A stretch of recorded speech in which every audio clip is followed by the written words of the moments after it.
ఈ రోజున భారతదేశ చరిత్రలో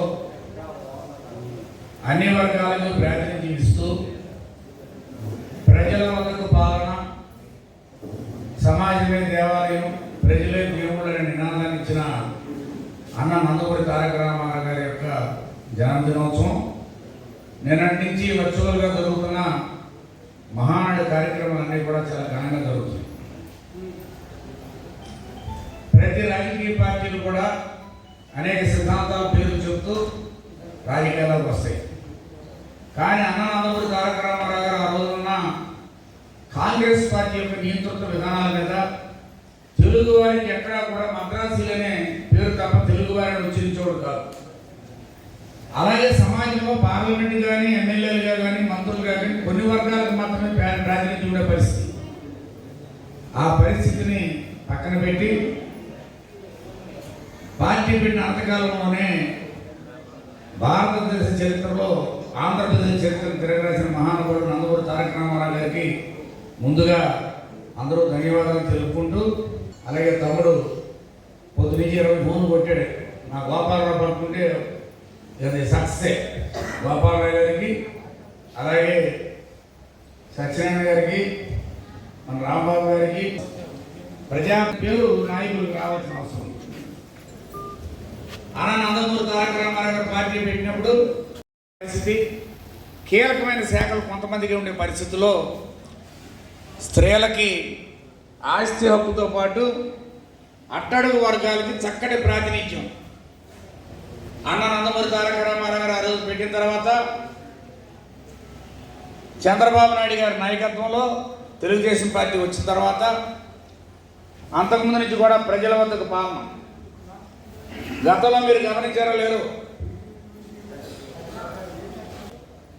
ఏకఛత్రాధిపతి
ట్రాన్స్ఫర్ చేయడం జరిగిందని చెప్పి తెలుసుకోవాలి.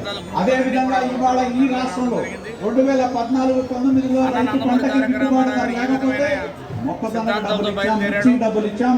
ఇవాళ మనం అధికారంలోకి వచ్చిన తర్వాత ఎన్నో రైతుల గురించి మాట్లాడే జగన్మోహన్ రెడ్డి గారు అధికారంలో ఉన్నప్పుడు 900 కోట్ల రూపాయలు డబ్బులు ఇవ్వాలంటే తిరిగి అధికారంలోకి వచ్చిన తర్వాత 1200 కోట్ల రూపాయలు రైతులకు జమ చేసిన చరిత్ర మన నాయకుడు మన ప్రభుత్వాన్ని గుర్తు చేయాలని చెప్పి తెలియజేస్తాం.